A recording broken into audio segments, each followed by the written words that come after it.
from Li Lu's investment in Lukoil, a deep dive into a value play.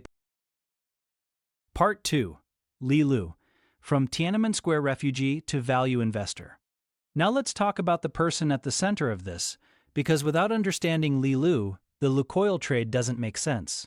At this point in his life, Li Lu is not the Li Lu people quote today, the long-term owner of a small number of extraordinary businesses.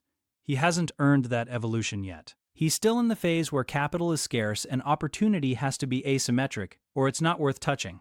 He's a student at Columbia, recently arrived in the US, a political refugee. No safety net, no brand, no access. What he does have is time, intensity, and an unusually high tolerance for discomfort and uncertainty. That matters, because most investors don't actually lose money because they can't do math. They lose money because they can't sit with uncertainty. They can't operate when there's no social proof, no clean data, no familiar rules. Li Lu grew up without those things. He survived chaos long before he tried to price it. When he encounters value investing, it clicks immediately, but not in the Buffett as celebrity way. It clicks in the Benjamin Graham sense. Balance sheets, assets, paying so little that your downside is mathematically limited even if the world behaves badly. So when he looks at markets, he's not asking, is this a wonderful business? He's asking, is this so cheap that reality itself is on my side? And that's why Russia shows up on his radar. Not because it's exciting, not because it's fashionable, but because it's broken. Seeing the blatant undervaluation, Li Lu acted decisively. He literally traveled to Russia during the mid-1990s to take part in the voucher auctions and to purchase shares of Lukoil and other companies directly. At the time, Russia had no well-developed stock exchange for these new equities.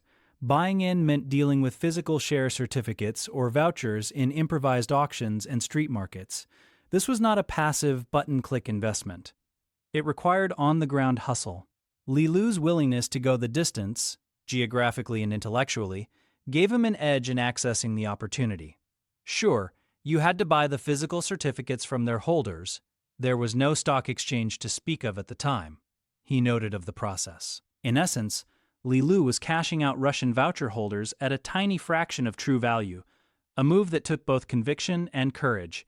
The environment was unstable, and there was always a risk the bet could go wrong. Political upheaval, asset nationalization, etc. What tipped the scales for Li Lu was the massive margin of safety inherent in the price. Buying at approximately 1% of intrinsic value meant that even if his valuation was off by a wide mark, or if adverse events occurred, there was a huge cushion. As he later observed, those extreme discounts were so forgiving that even a near catastrophe wouldn't wipe out the investment's potential. This is vividly illustrated by what happened a few years later.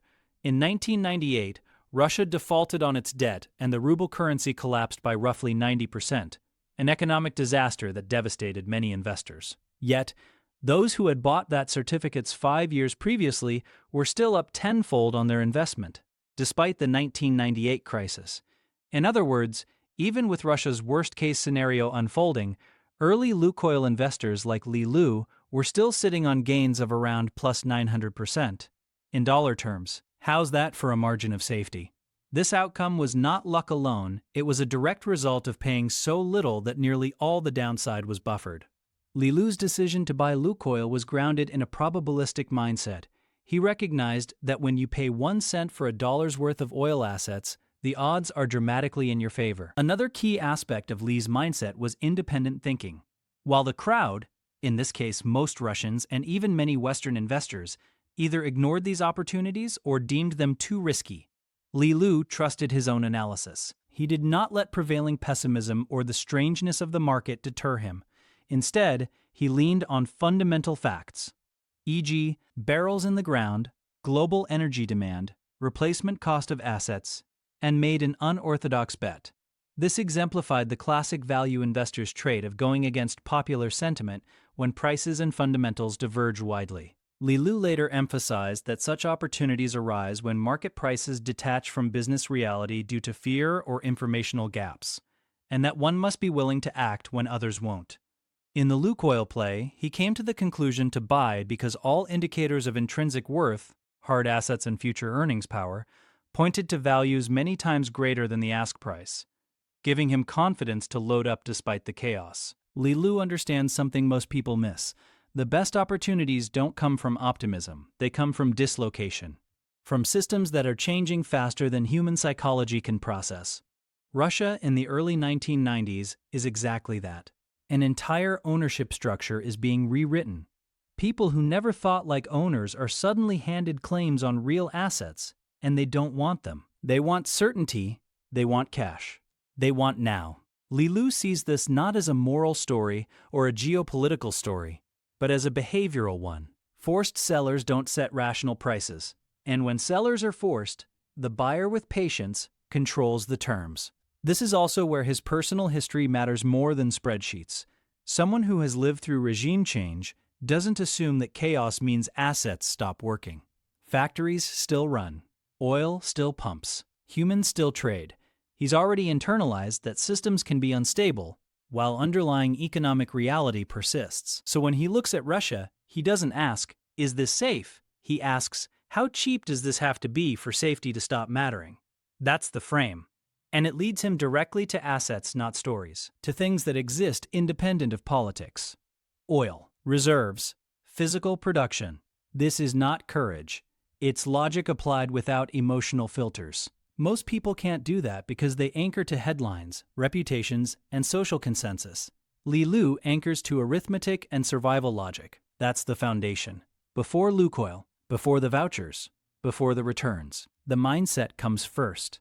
Because once you understand how he thinks at this stage, scarcity, margin of safety, indifference to noise, the trade almost becomes inevitable. He wasn't looking for Russia, he was looking for something absurdly mispriced. Russia just happened to be where the absurdity was. Li Lu's contrarian investment in Lukoil during 1994-1995 paid off enormously. As the Russian economy stabilized and foreign capital poured in, Lukoil's share price surged towards a more rational valuation. Early investors who bought during the voucher privatization saw gains on the order of 10x within just a few years. Even in nominal terms, measured in rubles, which depreciated significantly, Lukoil turned into a 100-bagger for those who held on through the 1990s. Li Lu was able to compound his initial stake multiple times over, illustrating the power of patient, long-term holding during a recovery. Importantly, he did not trade in and out for quick flips. He understood that the real payoff required waiting until the market eventually recognized the intrinsic value that had been there all along. By exploiting this temporary market inefficiency and then simply being patient, Li Lu let the undervaluation unwind naturally over time. His experience with Lukoil crystallized several core investing lessons that would guide him thereafter. Margin of safety is paramount. The Lukoil investment had an almost absurdly large margin of safety. Li Lu was effectively buying assets at a 99% discount.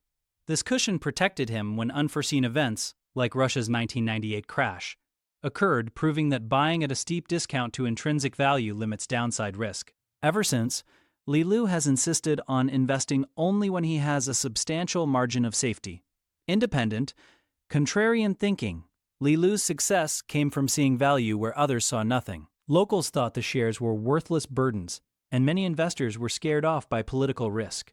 Li Lu, however, did his own homework and trusted his analysis of Lukoil's true worth. This taught him that markets can be extremely inefficient in times of upheaval, and that independent research and conviction are rewarded. Information and diligence. Gaining an edge required extra effort.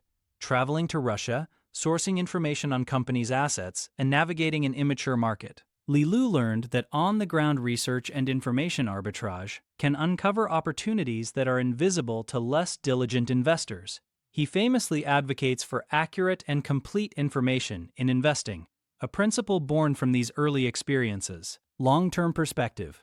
Rather than being deterred by short-term volatility or the lack of immediate liquidity, Li Lu took a long view.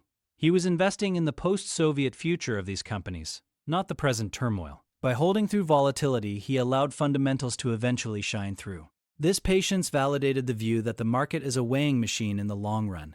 Given enough time, price and value tend to converge, especially when one buys so far below true value. In retrospect, Li Lu's Lukoil play was a masterclass in value investing under extreme conditions.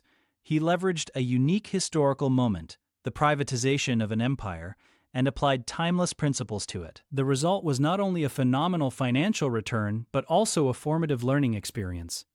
Li Lu saw firsthand how irrational pricing plus disciplined analysis equals profit, reinforcing his faith in value investing. The chaotic Russian market of the mid-90s taught him more than any textbook. It proved that one could find $1 for 1 cent if one looked in the right places and stayed rational when everyone else panicked.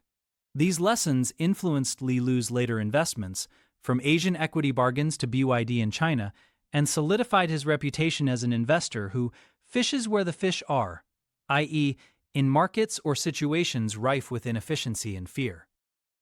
This is Avi. Like and subscribe. On to the next.